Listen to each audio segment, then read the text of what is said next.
ভূমিকম্পে প্রস্তুতি নিতে বিশেষজ্ঞ ও সংশ্লিষ্ট দপ্তরের কর্মকর্তাদের সঙ্গে জরুরি বৈঠক করেছেন প্রধান উপদেষ্টা ডক্টর মোহাম্মদ ইউনূস। 2 দিনে 4 দফা ভূমিকম্পের পর সোমবার বিকেল 5টায় তেজগাঁওয়ের সরকার প্রধানের দপ্তরে এ বৈঠক বসে।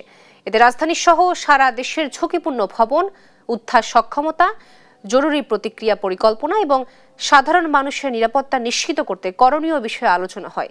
এ সময় ভূমিকম্পে ক্ষয়ক্ষতি কমাতে সংশ্লিষ্টদের বিভিন্ন নির্দেশনা দেন প্রধান উপদেষ্টা। এর আগে শনিবার কয়েক ঘন্টার ব্যবধানে 3 বার ভূমিকম্প অনুভূত হয়। এর আগে শুক্রবার সকালে 5.7 মাত্রার শক্তিশালী ভূমিকম্প আঘাত হানে বাংলাদেশে। এতে 3 জেলায় অন্তত 10 জনের মৃত্যু হয় ও আহত হন 6 শতাধিক মানুষ। সেই সঙ্গে হেলে পড়ার পাশাপাশি ফাটল দেখা দেয় বহু ভবনে।